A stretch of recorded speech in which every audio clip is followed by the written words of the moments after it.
Hey everybody, my name is Ed Trevors. I'm an Anglican priest in the Diocese of Nova Scotia and Prince Edward Island. I get to serve in the beautiful town of Shelburne, Nova Scotia in the awesome parish of Church Shelburne that sits on the ancestral and on the unceded territory of the Mi'kmaq people. My pronouns are he, him, and his. I give thanks for you every single day. I thank God for the time that you spend with me. I thank God for the prayers that you offer on my behalf, and I thank God especially for all that you're sharing with me and teaching me in your comments and in the emails that you send me. Today we're going to talk about a vote in Canada's Parliament. I know, this is kind of crazy. Normally we're focusing on stuff down in the US or around the world. Today we're going to talk about stuff happening right here in Canada. Sadly, it's not something I'm particularly happy about. So back in July, maybe before that, the New Democratic Party here in Canada brought forward into Parliament the idea of a wealth tax.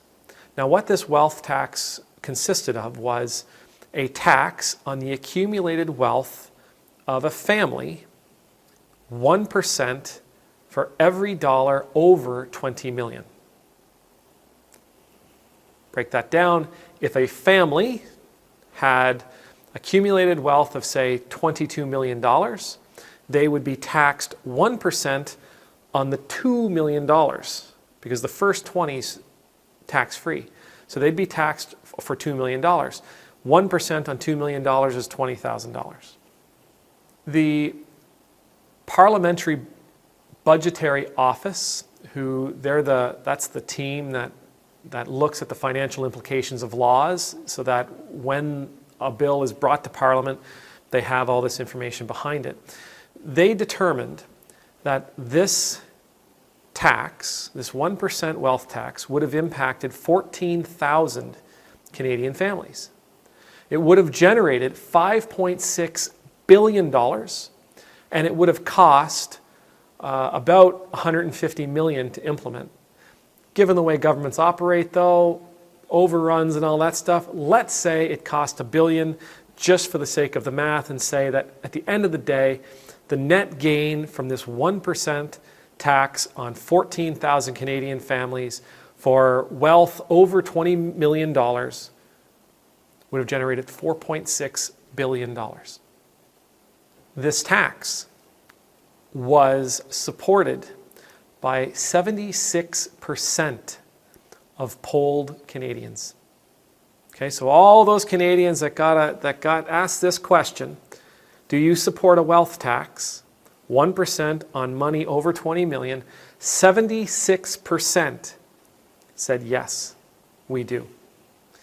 Parliament just recently voted against it. 29 yeas, 292 nays. 92% of the MPs in my country, including my MP from right here, voted against a wealth tax as I described it. A journal, the Financial Post, talked about some of the reasons why. There was a piece written in their journal about why a wealth tax would be bad for Canada. And among other things, they said they're notoriously difficult to implement. And I've heard that. They are very difficult to implement because people will hide it. They'll hide their wealth in ways that are difficult to value. The other thing they said, and I'm not sure they meant to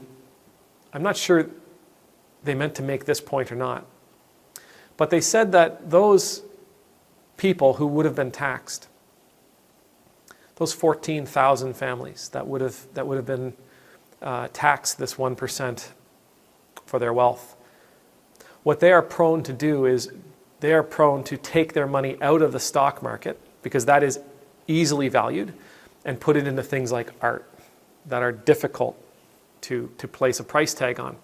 And because those 14,000 people would take some of their money out of the stock market, and I don't think they necessarily would, given the return on investment in the stock market would be so significantly higher than the 1% tax they might experience. But because those people would take that money out of the stock market, it would actually end up hurting average Canadians who have all their money in the stock market as well.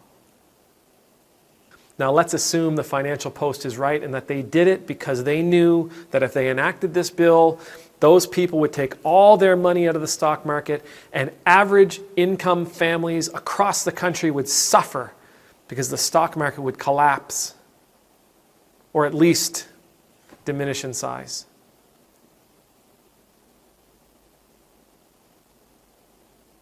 They protected us from a bunch of people who are going to take their ball and go home.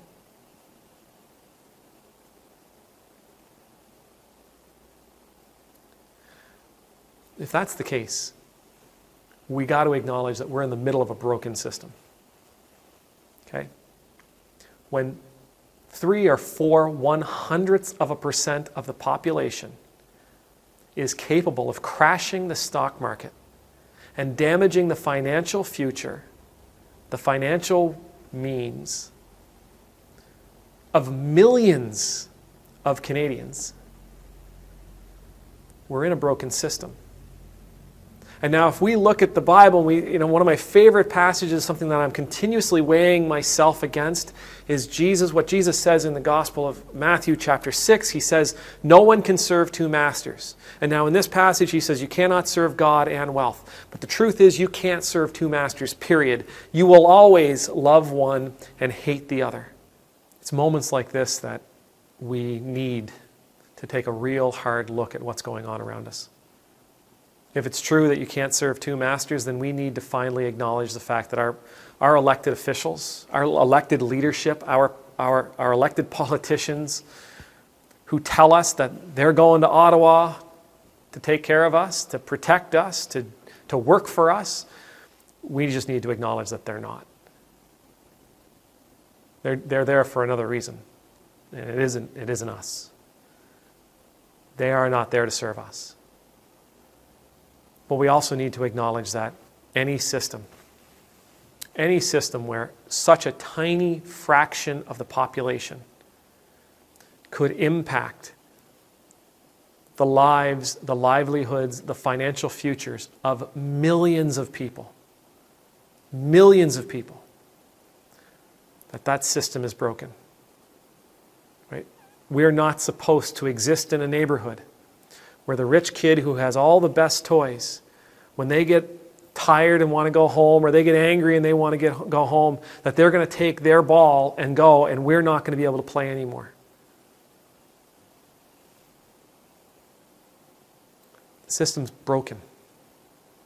I don't know how to fix it.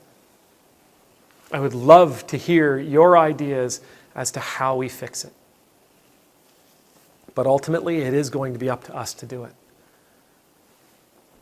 I've said it before, it's up to us to bring a better world to our communities. It's up to us to bring change and growth and prosperity into our communities. Let them take care of the rich people. Let them take care of that small fraction of people that they are so terrified of, that they are so enamored with, that they were so envious of.